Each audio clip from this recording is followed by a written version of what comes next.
Teguh yang seakan-akan masih belum bisa menerima kepergian Dian. Dia di sini minta izin sama kedua orang tuanya untuk menginap di rumahnya si Dian setelah acara yasinan. Orang tuanya ya memperbolehkan karena dari kecil sering nginap di sana. Setelah bantu-bantu beres-beres yasinan, Teguh di sini dipersilahkan untuk tidur di kamar almarhumah, tidur di kasur tempat terakhir almarhumah tidur di sana. Nah, baru beberapa menit lah. Ya, Teguh ini merebahkan kepalanya di atas bantal, matanya ini baru mulai menjauh. Teguh di sini mendengar suara perempuan yang mengatakan, "Kasihan, bapaknya anak-anak malam ini tidur sendirian. Kasihan, kasihan." Teguh yang mendengar jelas suara tersebut langsung membalikkan badannya ke belakang. Di pikiran Teguh, suara tersebut adalah suara ibu dari almarhumah Dian. Namun, apa yang dilihat Teguh itu adalah sosok pocong dia. Sosok pocong yang wajahnya masih bersih sekali. Wajahnya masih menguning. Bagian kapas di hidungnya itu masih ada. Matanya menatap tajam ke arah Teguh, bibirnya terus bergerak seakan-akan mengucapkan hal yang sama. Kamu mau kemana? Aku ikut.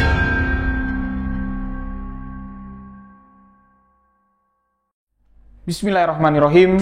Assalamualaikum warahmatullahi wabarakatuh. Kembali lagi bersama saya, Rio Wijaya, di sebuah kisah misteri.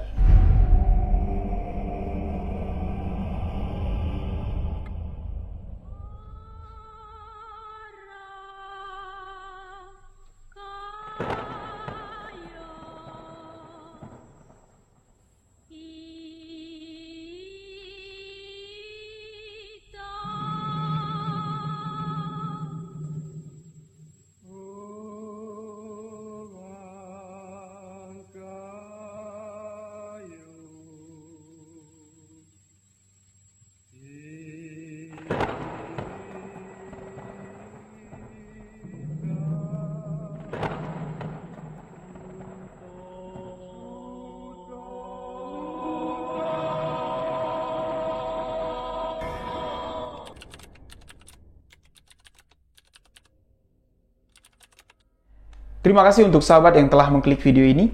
Terima kasih untuk sahabat yang telah memberikan dukungan, memberikan support agar channel ini dapat berkembang. Untuk sahabat yang baru bergabung, baru mendengarkan kisah misteri yang saya ceritakan, sahabat boleh mengklik tombol subscribe, aktifkan notifikasi loncengnya agar tidak ketinggalan video-video sebuah kisah misteri selanjutnya, dan jangan lupa sahabat bagikan video sebuah kisah misteri ke akun sosial media sahabat-sahabat semua. Follow akun Instagram saya di rio.wijaya91, ikuti juga akun TikTok kami di sebuah kisah misteri official. Dan untuk sahabat yang memiliki cerita misteri yang ingin dibagikan, sahabat boleh kirimkan cerita sahabat ke alamat email sebuah kisah misteri @gmail.com. Insya Allah akan saya bawakan di segmen sebuah kisah misteri. Dan di video kali ini saya akan membawakan sebuah kisah kiriman dari sahabat kita yang bernama Teguh. Di sini Teguh tidak ingin menyebutkan di mana latar tempat kejadian yang dialami Teguh ini terjadi. Sebuah kisah nyata yang sangat menakutkan.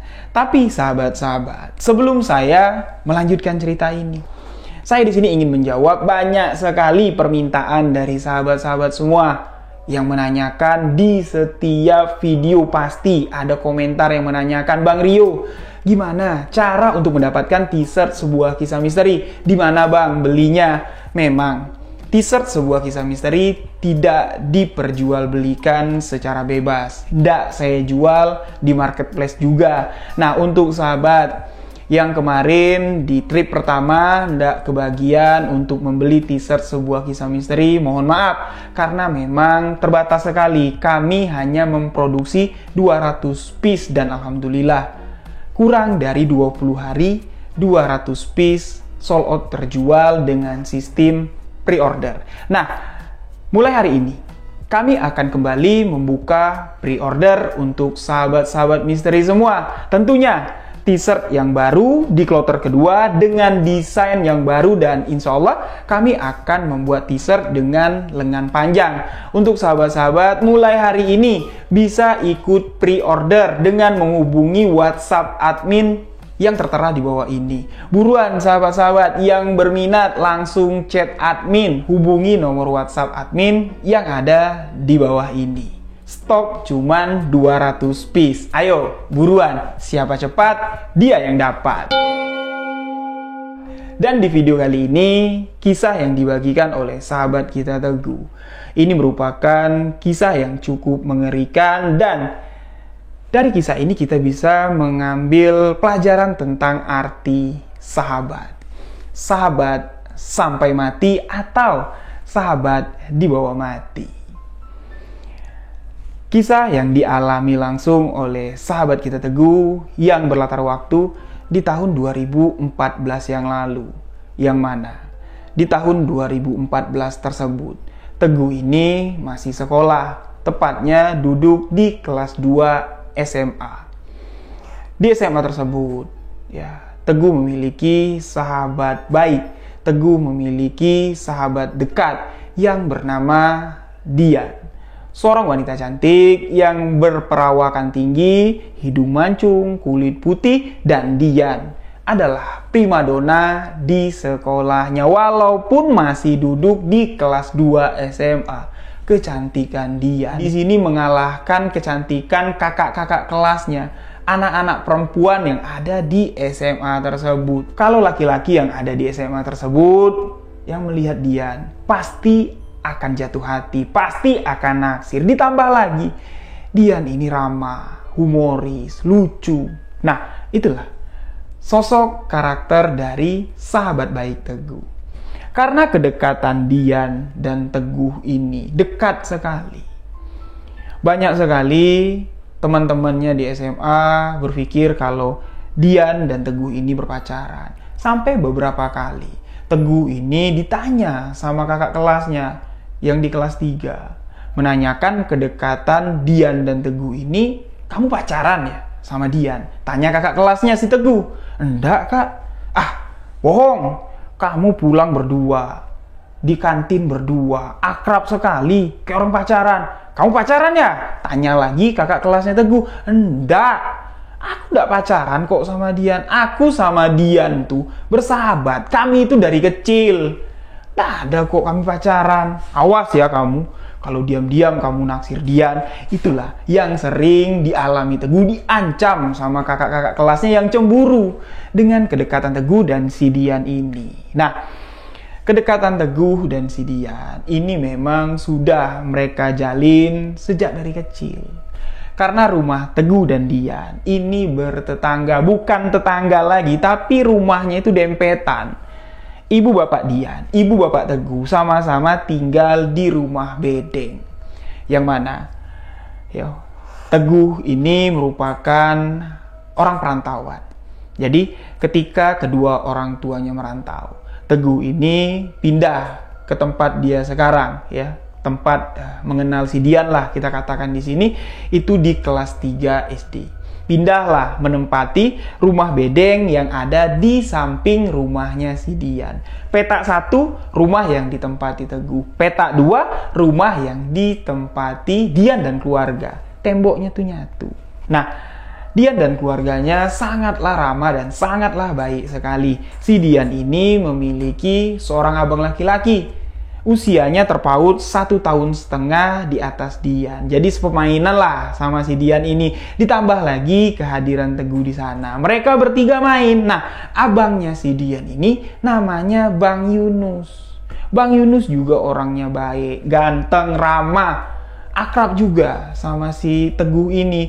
Namun dari SD, ya, Bang Yunus ini tidak pernah dia mau disuruh satu SD sekolah sama adiknya si Dian. Bahkan pergi sekolah saja ini tidak mau barengan, karena Bang Yunus ini tidak mau diledekin kalau adiknya itu dikira pacarnya.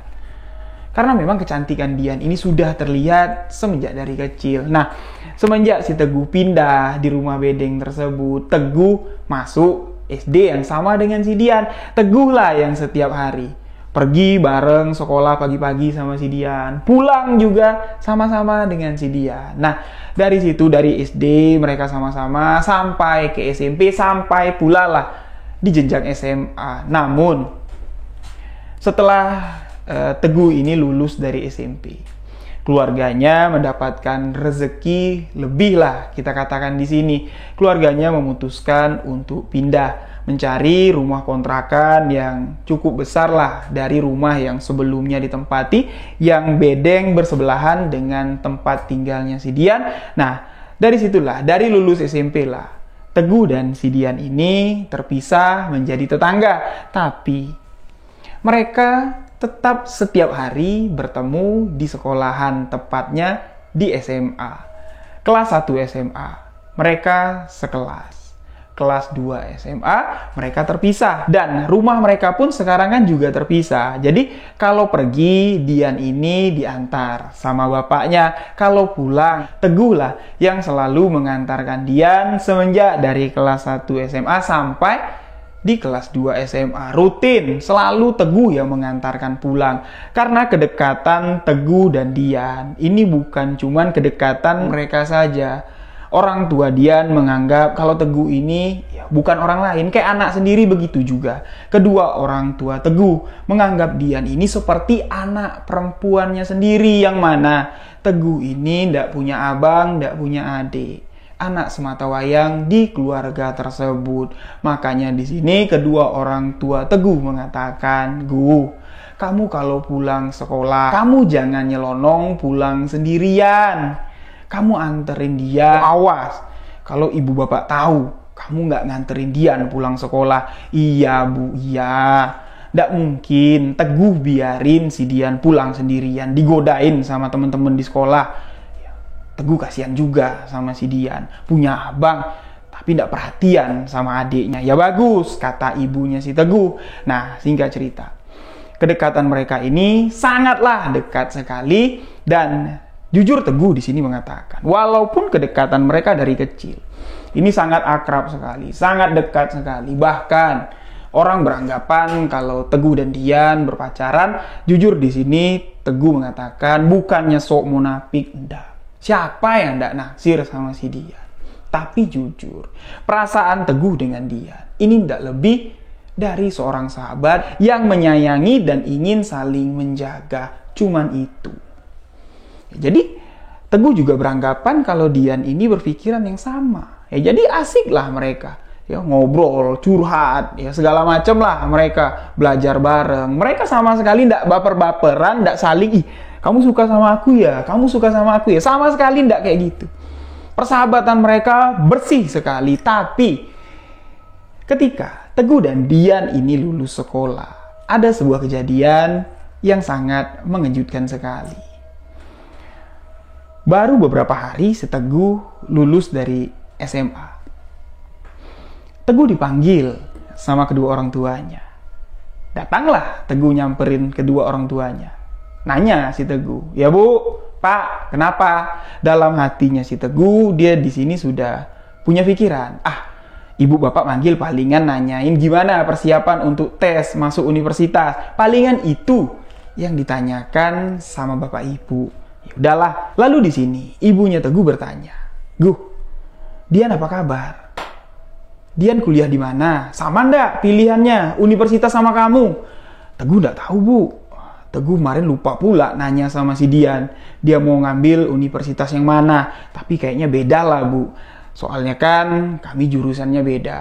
Tapi walaupun nanti kalian di universitas yang berbeda dengan jurusan yang berbeda, tapi kamu ingat, jangan lupa kamu samperin tuh kalau pagi kuliah, jemput si Dian, anterin dulu ke kampusnya.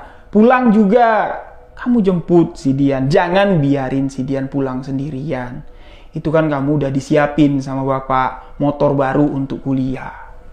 Nah, mendengar motor baru untuk kuliah, si Teguh seneng lah ya, karena memang impiannya dari SMA kelas 3 minta-minta motor tapi tidak dikasih sama bapaknya. Bapaknya bilang nanti kalau lulus dari SMA baru untuk persiapan kuliah bapak belikan sepeda motor. Nah, di sini mendengar motor baru, Teguh ini ndak ngeh dia dari maksud tujuan apa yang disampaikan ibu bapaknya. Kalau pagi jemput Dian, kalau pulang kuliah kamu antar Dian. Dia sama sekali nggak ngeh, dia masih berpikir, biasa-biasa aja, rutinitas seperti di SMA dulu, ya nggak apa-apa. Tapi di sini, apa yang diucapkan ibu bapak Teguh, semuanya memiliki alasan dan bermakna yang sangat mengagetkan Teguh. Nah, singkat cerita, setelah beberapa waktu berjalan dari masa lulusan sekolah SMA, Teguh masuk ke universitas yang diinginkannya. Sedangkan Dian masuk pula dia ke universitas yang diinginkan oleh Dian. Memang dua universitas yang berbeda dengan jurusan yang berbeda, namun jarak dari universitas tempat si Teguh kuliah ini jaraknya tidak terlalu jauh dari universitas tempat si Dian sekolah.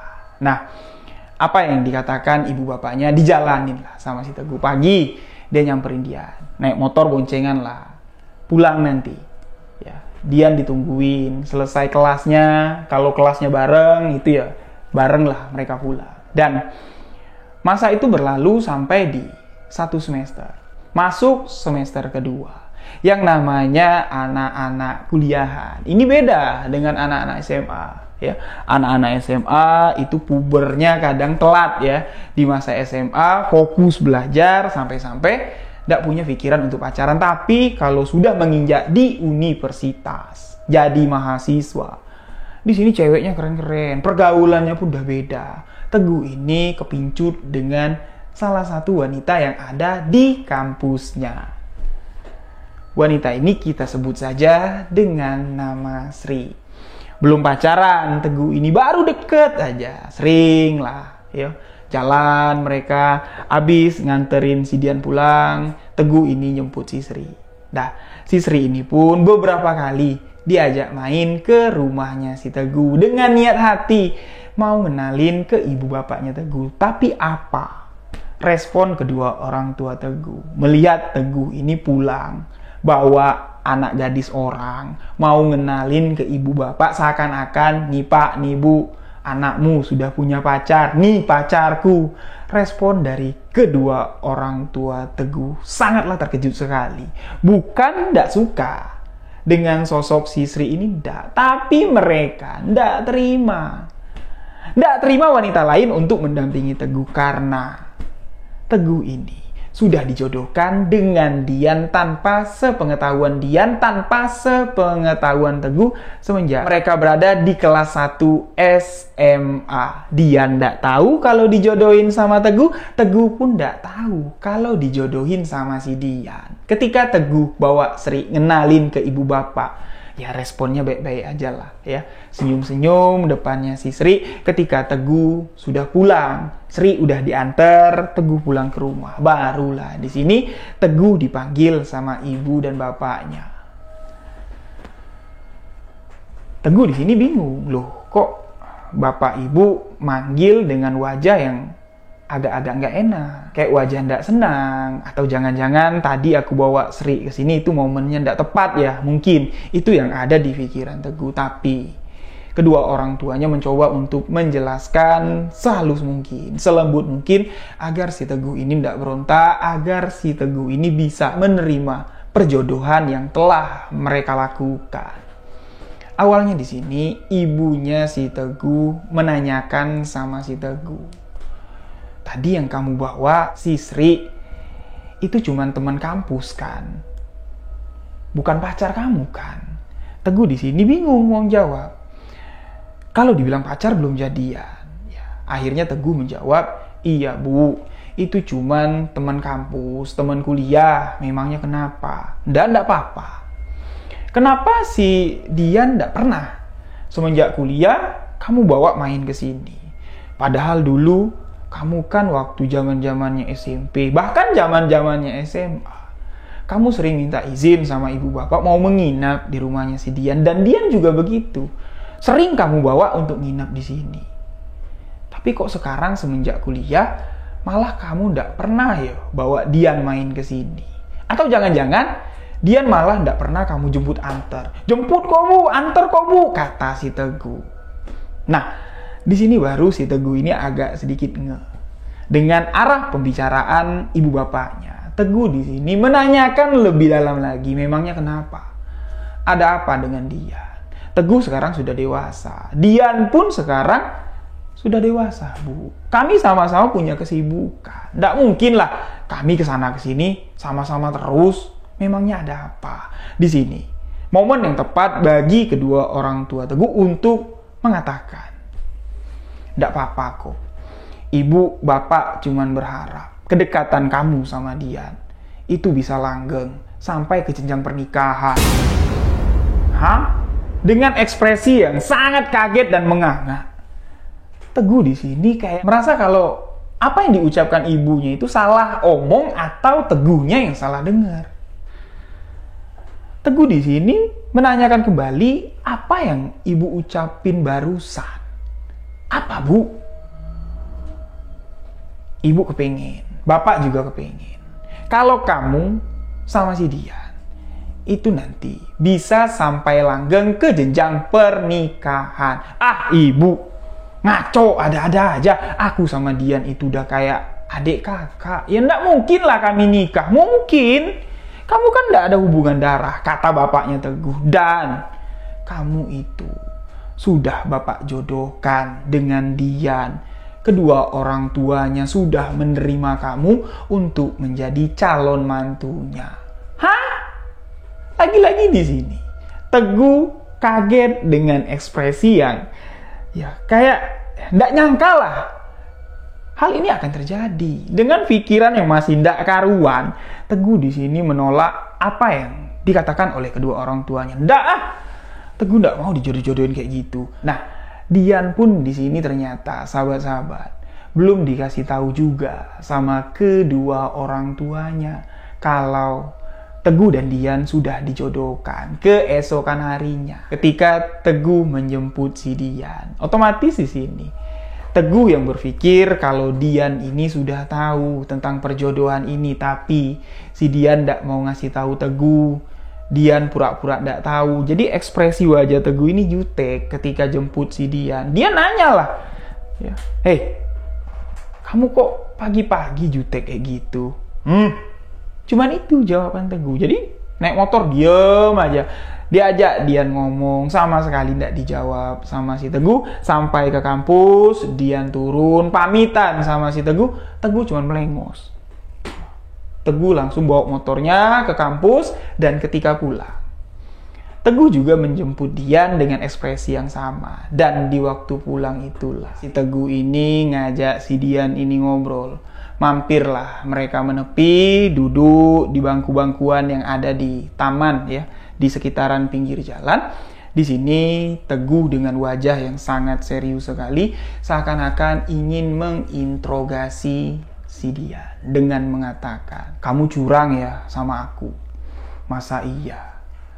Kamu merahasiakan sesuatu yang sangat mengejutkan sekali ketika aku tahu rahasia yang kamu sembunyiin sama aku, Dian. Kamu jahat." Teguh bilang kayak gitu. Otomatis di sini si Dian kaget. Apa yang aku sembunyiin sama kamu? Nggak ada kok aku rahasia-rahasia sama kamu. Ah, bohong. Aku dikasih tahu sama ibu bapakku kemarin kalau kita ini sudah dijodohkan dan diharapkan lulus kuliah nanti kita menikah. Dan ekspresi Dian mendengar apa yang diucapkan Teguh ini sama ketika Teguh mendengar ucapan itu keluar dari mulut kedua orang tuanya dengan ekspresi yang menganga. Hah? Kamu bercanda? Enggak, aku nggak bercanda. Orang tua aku ngomong kayak gitu. Kalau kita ini sudah dijodohkan semenjak kelas 1 SMA. Masa kamu nggak tahu? Sumpah. Demi Tuhan, kata si Dian. Aku nggak tahu. Ibu bapakku sama sekali nggak cerita sampai detik ini. Nah, bingung lah di sini si Teguh. Dian pun di sini bingung. Dian langsung minta diantar pulang karena Dian ini malu. Wajahnya merah sekali. Di jalan, Teguh mencoba untuk menenangkan Dian. Jangan sampai nih Dian ini pulang-pulang ngamuk sama ibu bapaknya karena mengetahui sebuah rahasia yang besar ini.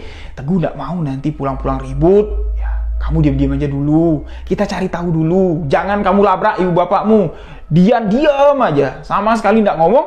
Pulang sampai ke rumah, turun motor, nggak pakai pamit, langsung masuk ke dalam rumah. Teguh yang ketakutan, ya takut Dian ini ngamuk, langsung dia tancap gas pulang ke rumah. Nah, di rumah si Teguh ini khawatir. Apa yang terjadi sama Dian? Diomongin nggak ya sama ibu bapaknya kalau rahasia perjodohan ini sudah terbongkar? Nah, Teguh di sini menunggu besok pagi nih ketika menjemput Dian untuk berkuliah. Pastilah kalau Dian sudah ngomong sama ibu bapaknya kalau perjodohan ini sudah ketahuan, pasti nanti ketika Teguh sampai ke rumahnya si Dian, nyamperin si Dian, pasti Teguh dipanggil.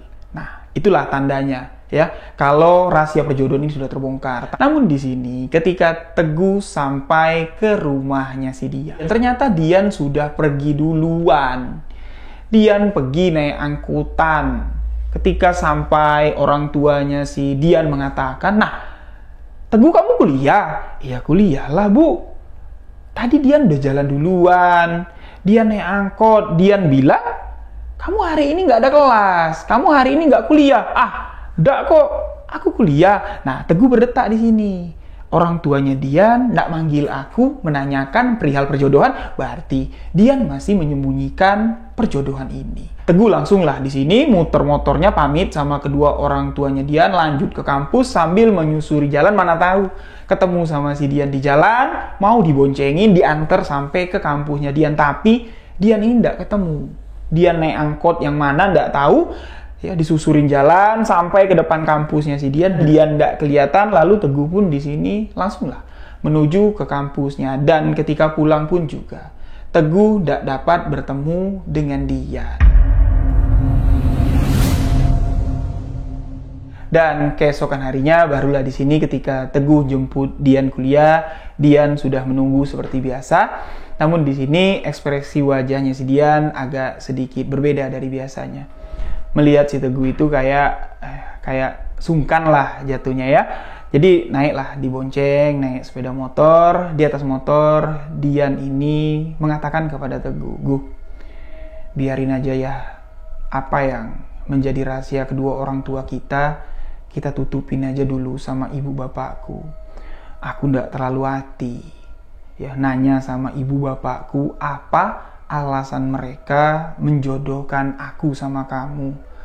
Aku takut nanti ya aku nanya kayak gitu, bapakku malah berpikiran yang enggak," katanya si Dian. Teguh pun di sini ya sadar dengan permintaan si Dian karena memang kondisi bapaknya si Dian ini memang berbeda lah dengan kondisi yang mungkin kebanyakan bapak-bapak yang lain lah. Bapaknya si Dian ini memang baik, tapi bapaknya ini orangnya temperamen. Ketika kemauannya tidak diturutin atau tersinggung sedikit aja, minimal bapaknya si Dian ini membentak, teriak lah untuk mengekspresikan kemarahannya. Itu minimal. Jadi Dian ini takut kalau dia nanya sama bapak, apa alasan ibu bapak menjodohkan aku sama Teguh, takutnya Dian ini malah ditabok sama bapaknya. Itu yang ditakutkan Dian, dan Teguh ini pun cukup menyadari lah kondisi tersebut, dan Teguh mengatakan, "Ya udah kamu nggak usah mikirin kayak gitu. Yang pentingnya kan kita yang jalanin. Ya udah biarin, kan kuliah masih lama. Ini aja baru semester 2, masih lama kita wisuda. Dah, kok sekarang kamu jadi kepikiran kayak gitu? Ya gara-gara kamu," kata si Dian. Nah, mulai dari hari itu karakter si Dian yang tadinya ceria sekarang lebih banyak murung, seakan-akan terbeban dengan permasalahan perjodohan ini. Sampai di mana? Semester 2 selesai. Masuk di semester 3. Dian di sini mulai sakit-sakitan. Teguh di sini sering jenguk si Dian ke rumahnya karena Dian tidak bisa kuliah. Kondisinya semakin hari tubuhnya semakin kurus, wajahnya semakin pucat. Ya, kalau dibilang banyak pikiran di mata kuliah, tidak mungkin Teguh bilang. Karena Dian ini adalah anak yang cerdas, anak yang pintar.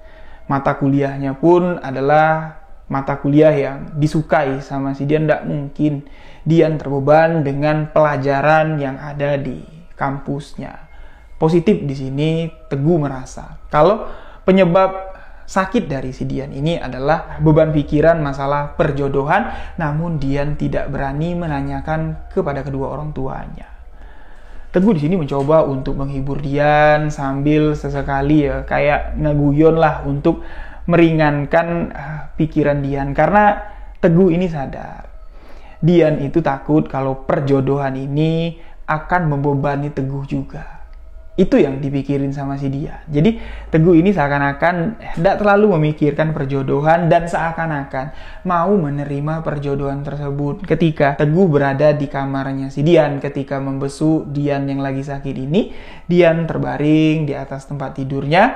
Si Teguh ini masuk lewat pintu kamar ya. Jadi buka pintu, itu langsung ada tempat tidur, Dian baring di sana.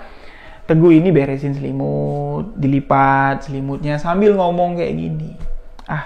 Gimana nih ibu anak-anak, masa iya bapaknya yang beresin kamar, ibunya malah asik rebahan di atas tempat tidur. Apa yang diucapkan si Teguh yang niat awalnya cuman untuk menghibur, ternyata ini diresapi oleh si Dian. Dian di sini agak sedikit baper ternyata, sahabat-sahabat. Dian di sini menganggap kalau Teguh menerima perjodohan ini. Perasaan itu mulai berkecamuk dengan beban pikiran yang tadinya ya takut Teguh ini terbeban dengan perjodohan dan takut menanyakan kepada kedua orang tuanya, ditambah lagi sekarang Teguh ini bikin baper ya. Jadi kondisi kesehatan Dian ini bukan semakin membaik, tapi beban pikirannya semakin banyak, kondisi Dian semakin hari semakin menurun. Kurang lebih sekitar 4 bulan Dian ini sakit. Sampai di mana Dian menghembuskan nafas terakhirnya, dan 10 hari sebelum Dian menghembuskan nafas terakhirnya, 10 hari itu pula lah Teguh tidak pulang ke rumah di saat malam hari. Teguh lah yang menemani Dian beristirahat di kamarnya, mempersiapkan segala sesuatu kebutuhan Dian yang tidak bisa ngapa-ngapain lagi. Ketika Dian sadar, dikasih minum, obatnya rutin dikasih. Namun di sini 10 hari sebelum Dian menghembuskan nafas terakhir, kondisinya semakin menurun. Di hari ke-6 sebelum Dian menghembuskan nafas terakhir, Teguh di sini berinisiatif mengajak kedua orang tuanya untuk membawa Dian ke rumah sakit untuk diopname. Karena memang jujur, kedua orang tuanya si Dian ini adalah keluarga yang kurang mampu lah kita katakan di sini. Dari SD Dian tinggal di rumah bedeng kecil itu ya sampai Dian meninggal. Itu tandanya perekonomian keluarganya itu ya pas-pasan. Nah, Teguh di sini berinisiatif, orang tuanya pun oke untuk membawa Dian ke rumah sakit, diopname lah selama 6 hari. Dian meninggal dunia di rumah sakit. Dokter mengatakan kalau di bagian otaknya si Dian ini terlambat ketahuan. Jadi ada pembengkakan di selaput otak. Itu yang menyebabkan tubuhnya si Dian ini sulit sekali untuk digerakkan. Jadi dengan pembengkakan di selaput otak tersebut, Dian ini otaknya di sini tidak dapat memerintahkan syaraf untuk menggerakkan motorik tubuhnya, dan kondisi kesehatan Dian yang menurun hari demi hari selama 4 bulan belakangan ini ternyata itulah penyakit penyebabnya. Selaput otaknya ada pembengkakan. Namun di sini ketika diketahui oleh pihak dokter, semuanya sudah terlambat. Di rumah sakit, Dian cuma mampu bertahan 6 hari dan 10 hari. 4 hari di rumah, 6 hari di rumah sakit, Teguhlah yang merawat Dian. Tanpa Dian ini mendapatkan kepastian dari si Teguh. Apakah yang sering didengar Dian belakangan ini dengan Teguh mengatakan ibunya anak-anak sedang sakit, ibunya anak-anak malas beresin kamar, apakah itu serius atau guyonan tanpa si Dian mengetahui kepastiannya sebelum beliau menghembuskan nafas terakhirnya? Wafatnya almarhumah Dian otomatis di sini membuat keluarga Teguh sangat bersedih sekali, membuat keluarga Dian sangatlah bersedih sekali, termasuk Bang Yunus. Bang Yunus di sini mengatakan kepada Teguh, aku nyesel, seharusnya posisi aku di kamu. Dari kecil, aku yang nemenin adikku kemana-mana. Aku nggak nyangka kalau umurnya bakal sependek ini. Kalau tahu umur adikku sependek ini, nggak bakal kemana-mana adikku pergi sama kamu. Itu yang dikatakan Bang Yunus.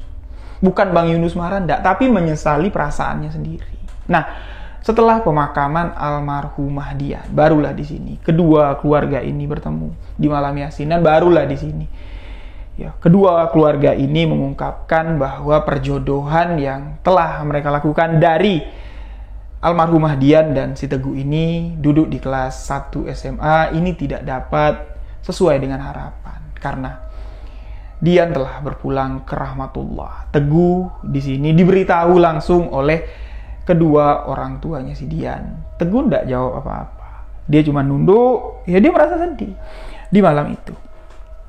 Di malam yasinan itu.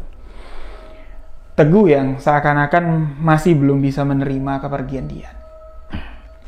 Dia di sini minta izin sama kedua orang tuanya untuk menginap di rumahnya si Dian setelah acara yasinan. Orang tuanya ya memperbolehkan karena dari kecil sering nginep di sana. Dah, ngineplah Teguh di sana. Setelah bantu-bantu beres-beres, ya beres-beres yasinan, Teguh di sini dipersilahkan untuk tidur di kamar almarhumah, yang mana kamar almarhumah Dian itu yang belum diapa-apain.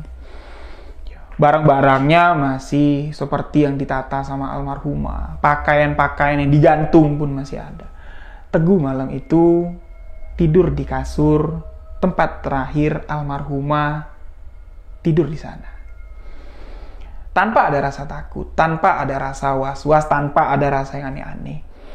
Sekitar jam 12:30 dini hari, Teguh pun di sini merebahkan kepalanya di atas bantal. Perasaannya sudah ngantuk sekali karena capek. Ya. Teguh mulai memejamkan matanya. Dengan keadaan lampu kamar utama itu mati. Cuman ada lampu kecil. Ya, di sebelah tembok sebagai lampu tidur, cuman itu yang dinyalakan Teguh. Nah, baru beberapa menit lah. Ya, Teguh ini merebahkan kepalanya di atas bantal. Matanya ini baru mulai mejam. Ya, Teguh ini baru mulai lelap lah masuk ke alam tidurnya. Teguh di sini mendengar ada suara yang tidak asing didengar sama si Teguh. Suara perempuan yang mengatakan, kasihan, bapaknya anak-anak malam ini tidur sendirian. Kasihan, kasihan. Awalnya di sini Teguh mendengar suara itu samar-samar.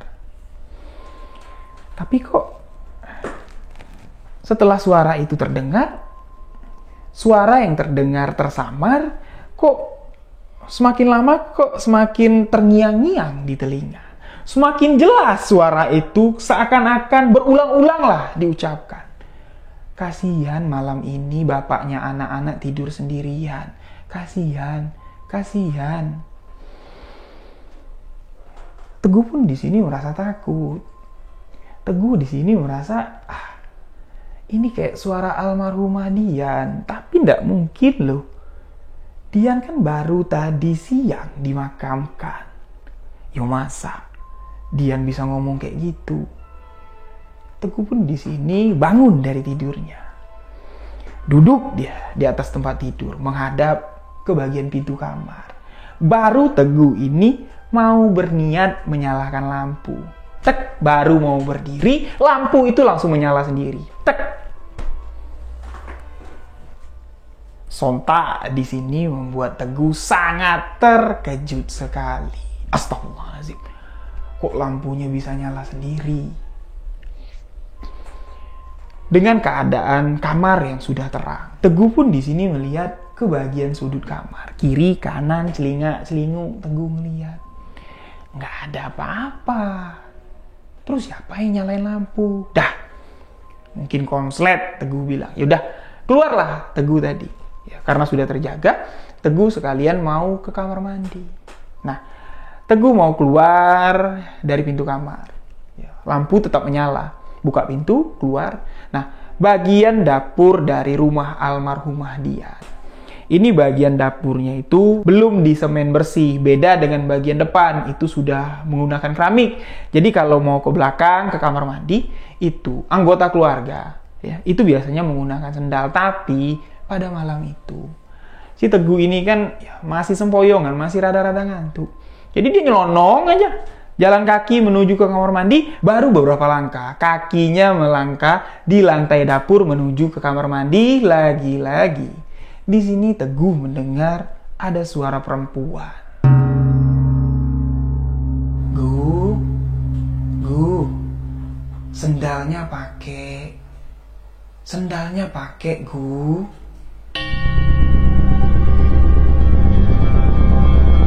Teguh yang mendengar jelas suara tersebut langsung membalikkan badannya ke belakang. Di pikiran Teguh, suara tersebut adalah suara ibu dari almarhumah Dian. Namun, apa yang dilihat Teguh itu adalah sosok pocong dia yang berdiri pas di tengah-tengah bagian pintu menuju ke belakang.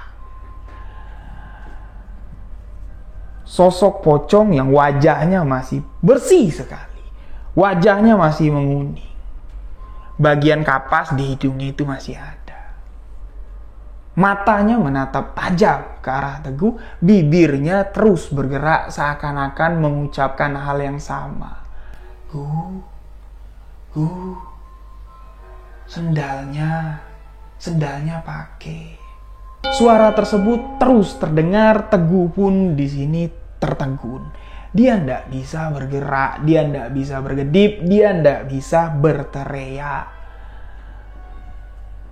Sosok pocong yang tadinya berjarak dengan Teguh kurang lebih 1,5 meter lah. Sosok pocong itu melayang semakin mendekat. Semakin mendekat sampai sosok itu berjarak palingan sekitar 1 jengkal lah. Wajah pocong tersebut dengan wajahnya Teguh. Sosok itu kembali berucap dengan mengatakan, "Gu, kamu mau kemana? Aku ikut."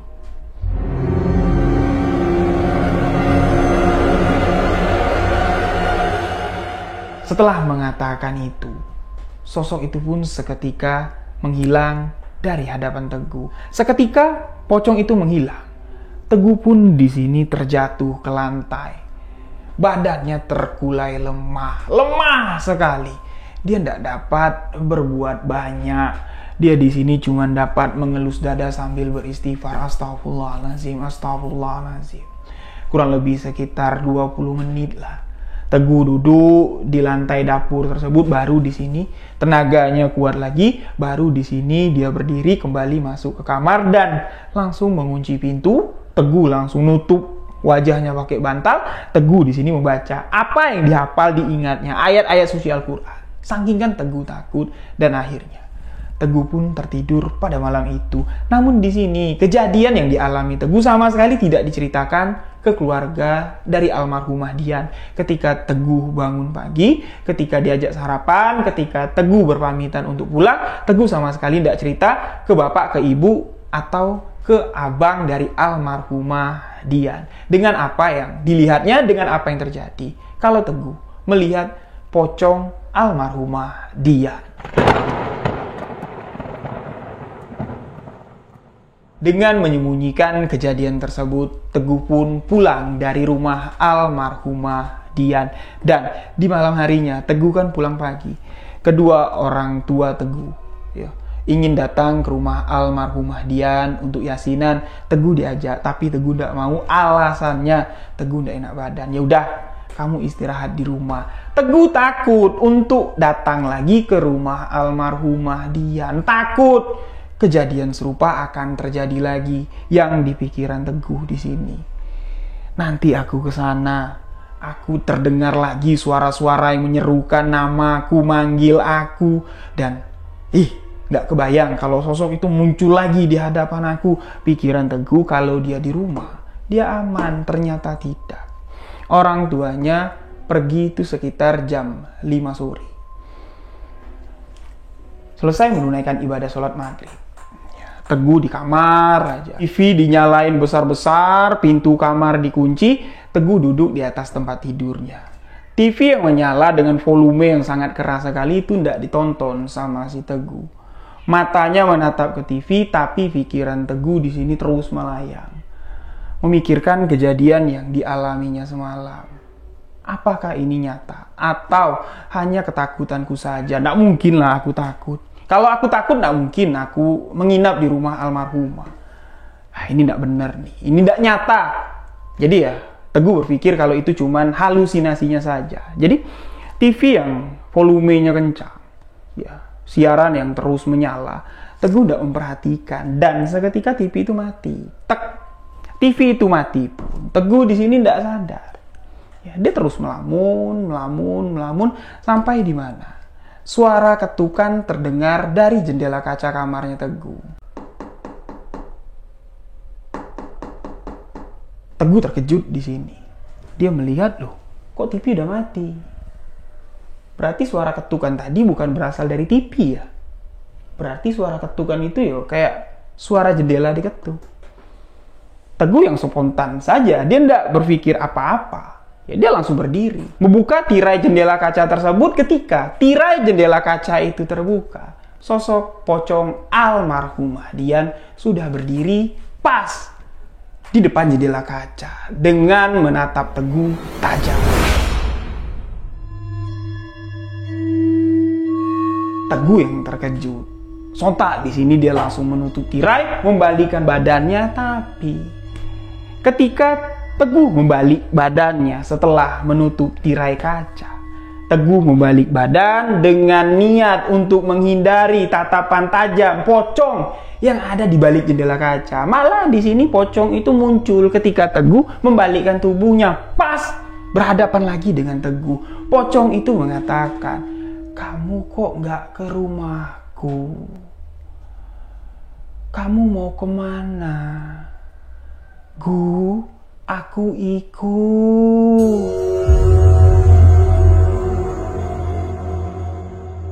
Di sini Teguh tidak bisa berbuat apa-apa lagi. Tubuhnya sangat kaku sekali. Dia cuma bisa berdiri menatap pocong itu yang berada di hadapannya dengan jarak yang sangat dekat sekali. Hawa dari pocong tersebut sangatlah dingin sekali. Pocong itu terus mengulang kalimat yang sama. "Kamu kok nggak ke rumahku? Kamu mau kemana? Aku ikut. Gu, aku ikut." Sampai beberapa kali kalimat itu diulang oleh sosok pocong tersebut. Teguh pun di sini tidak sadarkan diri. Malam itu Teguh pingsan. Sadar-sadarnya Teguh ketika bapaknya ngedor-ngedor jendela kaca. Ya, jendela kaca yang tadi ada pocong di sana diketok-ketok sama bapaknya Teguh karena pintu depan itu dikunci sama si Teguh. Teguh dipanggil-panggil tidak nyaut-nyaut. Ternyata Teguh pingsan. Terkejutlah si Teguh ini. Bangun, dia ngelihat bapaknya, dia langsung keluar, buka pintu. Otomatis di sini ibunya bertanya, bapaknya bertanya, "Ada apa? Kok wajahmu pucat sekali? Kenapa?" Teguh pun menceritakan apa yang dialaminya. Kedua orang tuanya di sini awalnya tidak percaya. Tidak mungkin lah. Dian anaknya baik-baik. Kok sampai kayak gitu sama kamu? Memang kamu ada apa sama Dian? Jangan-jangan, kata bapaknya Teguh, "Apa, Pak? Jangan-jangan apa?" "Tidak ada apa-apa. Sama sekali, sumpah. Aku aja bingung. Kok Dian bisa mengantuiku seperti ini? Apa salahku?" kata si Teguh. Nah, jadi ya, dengan penjelasan dari si Teguh, kedua orang tuanya di sini menarik kesimpulan bahwa ini ada kaitannya dengan hal perjodohan ini. Barulah di sini Teguh mengatakan kalau Dian itu sebenarnya udah tahu. Kalau Dian udah dikasih tahu sama Teguh. Ketika Teguh dikasih tahu sama ibu bapaknya keesokan harinya, Teguh langsung bertanya sama Dian. Dan di sini Dian ya tidak berani menanyakan kepada kedua orang tuanya secara langsung karena alasan yang diceritakan Teguh tadi. Jadi kesimpulan dari ibu bapaknya si Teguh, kematian Dian, ya kematian secara baik-baik, meninggal sakit jatuhnya, ya gentayangan seperti ini. Ada hal yang belum diselesaikan di dunia ini, itu adalah hal perjodohan ini. Teguh pun di sini diwanti-wanti sama ibu bapaknya. Kalau kamu tidak mau menyelesaikan permasalahan ini, nak, kamu sulit nanti bisa dapat jodoh. Bapak nakut-nakutin aja, kata si Teguh. Ya enggak, bapak juga enggak mau kamu jauh jodoh. Karena yang kami jodohkan sama kamu sudah meninggal. Jadi gimana, Pak? Teguh takut, Pak. Iyo, bapak tahu. Bapak pun merasakan ketakutan kamu. Satu-satunya cara, satu-satunya jalan, ya kita konsultasi dulu lah sama ibu bapaknya Dian. Ada enggak mereka dapat tanda-tanda kalau putri mereka gentayangan? Nah, di malam yasinan ketiga, bapaknya Teguh, ibunya Teguh di sini ikut. Ya, datang ke rumah almarhumah Dian, yasinan. Setelah yasinan di sini, mereka duduklah sekeluarga. Apa yang dialami Teguh ini diceritakan, tapi bukan Teguh yang menceritakan, melainkan bapaknya Teguh menceritakan agar bapak dan ibu sama abangnya si Dian ini dapat mendengar, karena orang tua yang cerita. Tapi ketika awal mendengar, baru buka omongan, menceritakan kalau putri mereka almarhumah Dian ini gentayangan, otomatis Yunus, abangnya almarhumah Dian, ini marah, ini mau ngebogem si Teguh. Tapi ya Teguh tidak bisa berbuat apa-apa. Pukul lah, bang, pukul lah. Kalau memang dengan pukulanmu almarhumah Dian bisa puas, tidak gentayangan lagi, ya silakan. Apa yang kuceritakan itu yang aku alami. Kalau aku tidak merasa ketakutan yang sangat parah sekali, aku tidak bakal menceritakan sama ibu bapakku. Tidak bakal lah cerita ini sampai ke kalian. Kalau aku masih bisa memendam, tapi aku tidak kuat. Tidak sanggup. Aku bukan takut. Jujur bukan takut, tapi iba. Aku melihat sosok sahabat baikku yang sudah meninggal itu berada di hadapanku dan selalu mengatakan, "Gu, kamu mau kemana? Aku ikut." Seakan-akan sosok itu mau mengikuti aku. Mendengar apa yang dikatakan Teguh. Teguh di sini juga pasrah ya dengan keadaan. Bang Yunus pun di sini malah minta maaf sama Teguh. Kalau ya dia hilap, dia emosi. Nah, solusinya apa? Kata si Teguh. Mereka pun di sini mencari jalan. Pak Ustadz yang memimpin yasinan sudah pulang, ya, disuruh sama bapaknya almarhumah Dian. Nus, kamu panggil lagi Pak Ustadz, bawa ke sini. Kita minta solusi sama Pak Ustadz. Dan di malam itu juga, ketika mereka sedang berdiskusi dengan Pak Ustadz, kurang lebih sekitar jam 11, ya, masuk di jam setengah 12 malam. Mereka sedang ngobrol enak-enak. Dari kamar Dian di sini terdengar suara kayak ada yang ngamuk, tang, tang. Seperti ada orang yang ngamuk. Benda-benda yang ada dalam kamar itu seperti dilempar ke arah pintu, dilempar ke arah jendela, membuat orang-orang yang ada di sana pada malam itu semuanya berdiri ketakutan. Pak Ustadz mengatakan, innalillahi wa inna ilaihi raji'un. Apa yang kita bicarakan untuk menyelesaikan permasalahan ini itu direspon oleh yang bersangkutan. Itulah bukti bahwa apa yang kalian rencanakan di masa lalu yang belum kalian selesaikan, harus kalian selesaikan sekarang ini juga. Kalau tidak, Teguh yang akan mendapat imbasnya. Nah, jadi kedua orang tuanya si Teguh di sini bertanya sama Pak Ustadz, gimana Pak Ustadz? Ya udah, mediumisasi. Kita coba untuk bertanya dengan almarhumah, kenapa dia masih di dunia ini? Apa urusannya? Dilakukanlah mediumisasi. Ibu dari almarhumah dia yang menjadi mediator dimasukin ke dalam tubuhnya, kesurupanlah ibunya si almarhumah Dian ini tadi menangis sejadi-jadinya, mengatakan bahwa dari perjodohan itulah si Dian ini memiliki rasa kepada si Teguh. Dari perjodohan itulah si Dian ini baru mengenal arti cinta. Setelah tahu Teguh dan Dian dijodohkan, barulah Dian di sini merasakan getaran-getaran di dalam dadanya. Tapi Dian takut untuk melanjutkan perjodohan ini karena si Teguh ini tidak bakal maulah sama si Dian. Karena Dian tahu care-nya persahabatan Teguh dan dia. Tidak bakal mereka nodai dengan perjodohan-perjodohan seperti itu. Jadi si Dian ini cinta sama si Teguh, dan cintanya itu tidak tersampaikan sampai ajal menjemput. Dan di waktu-waktu penghujung sebelum almarhumah mengembuskan nafas terakhir, si Teguh ini malah ngebaper-baperin dengan mengucapkan, ibunya anak-anak lagi sakit. Di situ membuat si Dian ini semakin cinta, semakin sayang, tapi tidak berani untuk mengungkapkan. Itulah yang menyebabkan Dian ingin mengikuti kemana Teguh pergi. Dan Pak Ustadz di sini menanyakan kepada Teguh, kamu gimana, Gu? Apa yang kamu ucapkan itu? Bener ndak kamu punya perasaan sama si Dian? Biar selesai nih. Teguh di sini jujur mengatakan, ndak. Dian sama Teguh saudara.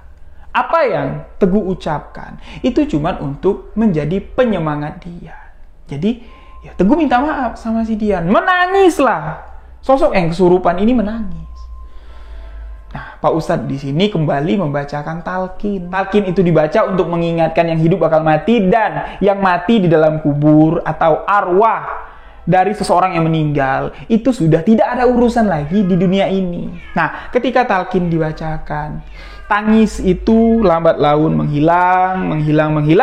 Ibu dari almarhum Dian pun di sini siuman. Dan sosok Pocong Dian ini wujud senyata-nyatanya berdiri di hadapan mereka. Tapi cuman beberapa detik. Dan setelah beberapa detik sosok itu mewujud dengan sempurna. Sosok itu pun menghilang secara berlahan seperti asap yang ditiup oleh angin. Hus. Hilangnya sosok perwujudan pocong almarhumah Dian pada malam itu mengakhiri teror yang dialami oleh Teguh. Rasa takut yang ada di dalam hati Teguh seketika pun sirna. Air mata yang tak terbendung, rasa bersalah, dan ucapan maaf yang tak henti-henti diucapkan, maafin aku Dian, maafin aku Dian. Itu yang terus diucapkan oleh Teguh. Nah, jadi pada malam itu ya semuanya sudah berakhir. Memang si Teguh ini tidak mengalami teror yang berkepanjangan, tapi ya dari apa yang dialami si Teguh, saya bilang ini kejadian yang sangat menakutkan. Orang yang kita sayangi sebagai sahabat itu malah menjadi sosok yang menakutkan. Kalau tidak cepat dilakukan penanganan, ya mungkin tidak tahu sampai kapan sosok pocong itu akan mengikuti Teguh. Nah, jadi setelah semua itu berakhir, Teguh pun di sini dapat kembali menjalankan kehidupannya dengan normal seperti biasa. Tapi memang Teguh setelah beberapa tahun selesai kuliah, Teguh di sini belum dapat mengisi hatinya dengan wanita lain karena setelah kepergian dari almarhumah Dian, baru di sini rasa cinta itu muncul. Setelah Teguh ini merasa kehilangan hari-hari dari kecil jemput antar, kok sekarang nggak jemput antar lagi. Malah aku yang nengokin Dian ke kuburannya. Di situ rasa rindu muncul dan rasa cinta pun di sini bersemi di saat Dian sudah meninggal dunia. Sebuah kisah misteri yang sangat menarik sekali. Itulah kisah pocong kali ini, sahabat-sahabat. Ya, saya tidak banyak menutup dari kisah ini. Sama-sama kita resapi saja alur ceritanya. Mungkin ada salah kata, salah ucap dalam penyampaian kisah ini. Saya mohon maaf. Untuk sahabat yang punya cerita boleh kirim ke alamat email sebuahkisahmisteri@gmail.com. Terima kasih atas dukungannya. Tunggu video sebuah kisah misteri selanjutnya. Saya Rio Wijaya mengucapkan wabillahi taufiq wal hidayah. Wassalamualaikum warahmatullahi wabarakatuh. Salam sebuah kisah misteri.